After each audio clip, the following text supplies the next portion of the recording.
Hi everyone, Mr. Peabody here, and I'm going to talk about Mortal Engines. I realise this is a book series, but if you have not read the book series, and I haven't, this movie is going to make absolutely no sense to you whatsoever. Do they give you any explanation? Nope. They just throw you into the thick of it and say, enjoy. And it's really not enjoyable. It's not enjoyable whatsoever. It's when you had the Dark Ages and everybody sort of like they're in the Dark Ages, they had this, had that, and they built themselves up, and they go into sort of the Industrial Age, and everything was better.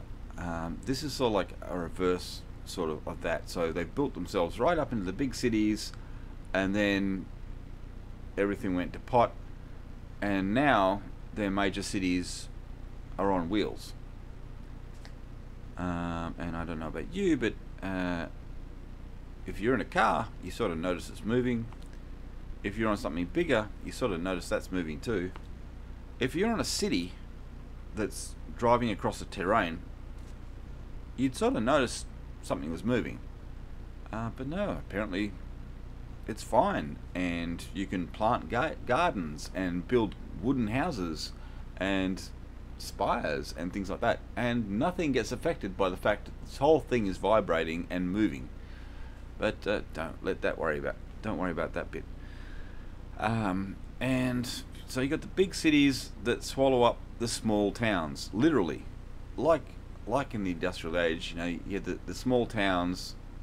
Some towns got bigger and other towns got bigger, and some towns stayed small, but as the other towns got bigger, they swallowed up the small towns. Well, they do that exactly in this movie, which makes sense. It does make sense. The way they do it is a little bit off the beaten path, but that's what they do. It's showing that idea of swallowing up the smaller person for the bigger ideas, which I understand. I do understand that. But the whole movie, honestly, it's obviously filmed in a studio. It doesn't matter if they're outside, inside, or if they're stuck in a box. The whole thing's filmed in a studio, and you can tell, and it gets annoying. You don't grow to know any of the characters. You don't have a chance. It's like, here's your character. Look, there's another character. Whoop, oh, wait, there's another one over here. Oh, wait, we forgot this one over here. And you're dodging between all the characters, and you don't really get any affiliation with any character. If you ask me, the girls are in there. There's a couple of girls that are main characters. Yep, they're just eye candy. Forget them. They're not characters. They're just there.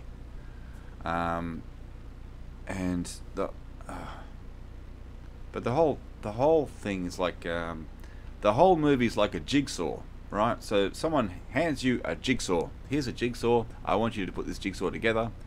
And by the way, we're not going to show you a picture of what the jigsaw looks like finished. That was this movie. So that's. And by the way, I'm not even going to talk about the budget. I'm sure it was a decent budget, but I don't even need to talk about the budget, because if they spent any more than $50, they wasted their money. That's my idea on this movie. Sorry it was a bit, but that's what I thought of it. It was that bad. So I hope I saved you a couple of hours, and I hope you didn't go to the movies to watch this crap. See ya.